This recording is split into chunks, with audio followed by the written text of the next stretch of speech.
اللہ تعالیٰ کا ایک نام الجبار بھی ہے۔ کیا آپ اس نام کا اصل معنی جانتے ہیں؟ الجبار اللہ تعالیٰ کے ان چند ناموں میں سے ایک نام ہے جس کو بہت غلط سمجھا گیا۔ لوگ اکثر یہ کہتے ہیں کہ اگر اللہ الرحیم ہے تو الجبار بھی ہے۔ ہم عموماً الجبار کو جبر اور ظلم کرنے والا سمجھتے ہیں، بلکہ حقیقت میں ایسا نہیں۔ عربی لغت میں دیکھیں تو جبر جوڑنے کو کہتے ہیں، جبار جوڑنے والا۔ اونٹ کی ہڈی ٹوٹ جائے تو اس کے جوڑنے کے مرحلے کو جبر کہتے ہیں۔ انسان سارا دن ٹوٹتا ہے، کبھی کسی کی بات دل توڑ دیتی ہے، کبھی حالات ہمت توڑ دیتے ہیں، کبھی امید ٹوٹ جاتی ہے۔ تو ایسی صورت میں کیا کریں؟ رونا دھونا، شکوے شکایات کیا مسائل کا حل ہوتے ہیں؟ ہرگز نہیں۔ اس صورت میں اللہ الجبار سے کہیں، اے جوڑنے والے مجھے جوڑ دیجئے۔ وہ جانتا ہے کہ آپ کہاں سے ٹوٹے ہیں، کس نے آپ کا دل توڑا، کس نے ہمت توڑی، کس نے امید اور کس نے حوصلہ توڑا۔ وہ سب جوڑنے پر قادر ہے۔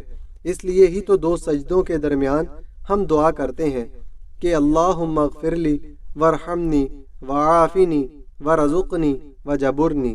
آج سے نماز میں جب یہ دو سجدوں کے درمیان دعا مانگے تو دل میں اللہ تعالیٰ سے کہیں کہ یا جبار میں یہاں سے ٹوٹا ہوں، مجھے جوڑ دے۔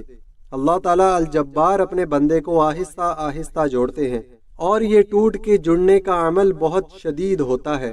پوری ہستی ہل کر رہ جاتی ہے، پوری ذات گویا ریزہ ریزہ ہو جاتی ہے، پھر اللہ جوڑتے ہیں اتنی محبت، اتنی توجہ، اتنی شفقت سے کہ ساری دنیا مل کر بھی اسے دوبارہ توڑ نہیں پاتی، کیونکہ اس کے دل میں اللہ کا نور آ جاتا ہے۔ جو دل ٹوٹ کر اس کی طرف آتے ہیں نا، تو وہ انہیں اپنی محبت سے پر نور کر دیتا ہے۔ الحمدللہ۔ مشہور واقعہ ہے کہ اللہ نے حضرت موسیٰ علیہ السلام سے کہا، اے موسیٰ قحط آنے والی ہے، اپنی قوم سے کہو تیار رہے۔ حضرت موسیٰ علیہ السلام نے اپنی قوم کو یہ پیغام پہنچا دیا تو ان کی قوم نے اپنے گھروں کی دیواروں میں سوراخ بنا دیے تاکہ قحط اور سختی کی صورت میں ساتھ آنے والے گھر کی مدد کر سکے، اور اس طرح یہ سخت دن گزر جائیں۔ کچھ وقت گزرا لیکن قحط نہیں پڑا۔